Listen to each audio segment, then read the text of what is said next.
Thank God it's Friday, and Utah's Talk Radio 105.9 KNRS. Don't forget our Listen Back Friday segments coming your way at the bottom of the hour. Well, we can blame Donald Trump, or blame Joe Biden, I should say, for a lot of things in this country right now. An open border, a bad economy, gasoline prices, the list goes on and on. But now, can we blame him for ruining America's summer fun?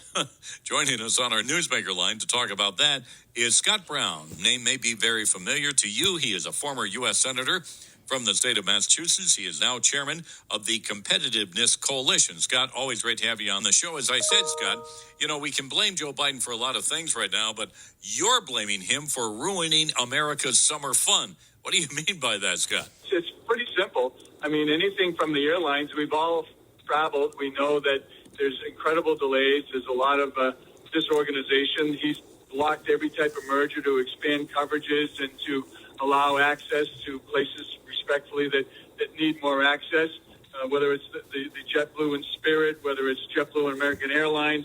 There's so many different, the DOJ has been stopping all of these things. And what is it doing? It's leading to higher prices and longer lines. So that's number one.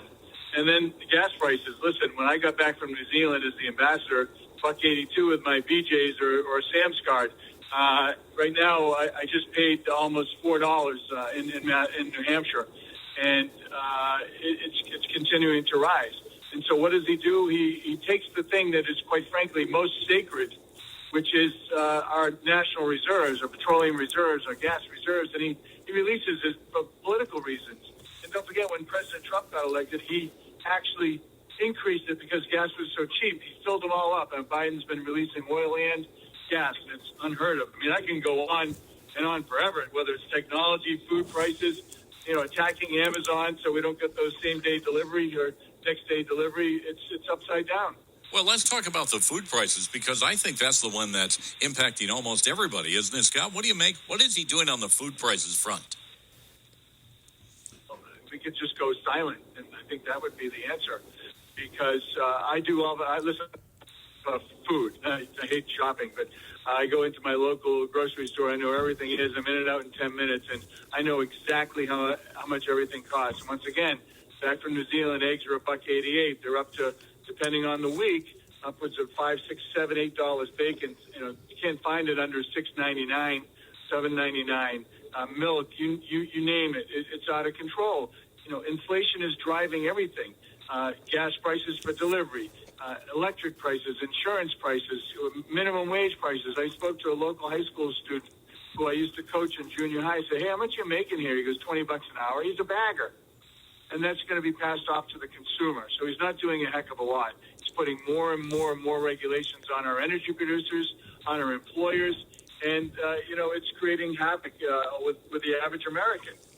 Scott, how important is it for the Republican Party as it goes in and prepares for the election in November, for the candidates to talk about the issues that you're raising and not so much about the verdict against Donald Trump? I mean, the Biden administration is going to use this. There's no doubt. But aren't these the real issues that the American people are concerned about, Scott?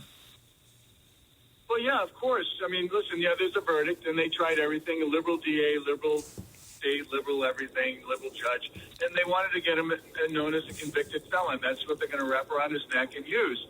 But once again, that's another factor, no different than the some of the other issues that he had and Hillary had. They're going to weigh and measure Donald Trump, what it was like when he was in office with the secure border, virtually no inflation, energy prices were low, fentanyl wasn't flowing in, your kids weren't living and mooching off you at home because they had the ability to buy a house with the low interest rates. Versus, the border is it's criminal. Fentanyl is criminal. Inflation's out of control. This is what they're going to weigh and measure. And for some things, obviously, abortion and they hate Trump. Yeah, that's going to play a role. But for the people that actually are living day to day and don't have $1,000 in their savings to basically for emergency fund, they're going to focus on the economy and immigration. And Scott, are they doing enough of that now? I mean, let's get past the Trump verdicts now. From here on out, they need to focus on this more than anything else, in my opinion. Would you agree, Scott?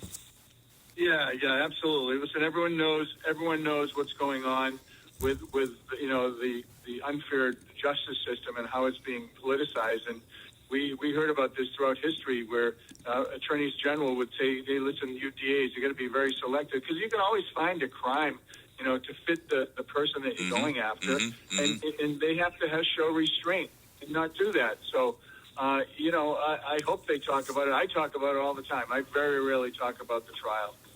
Final question for you, Scott. Right now, we're about 5 months away from the election itself. Your overall assessment as to where things stand right now? Well, don't forget, it came down to 50,000 votes last time. Yeah. I believe it's going to be very, very similar. You have places like Wisconsin and others, 11,000, Michigan, 11,000. And so when you have RFK Jr., Cornel West, and Jill Stein in certain states, it dramatically affects Biden. In other states, it may affect Trump. It's going to be another nail-biter, I fear. Former Massachusetts Senator and now chairman of the Competitive Coalition, Scott Brown, joining us here on the Rod Arquette Show and Utah's Talk Radio 105.9 KNRS. More coming up. Our Listen Back Friday segments are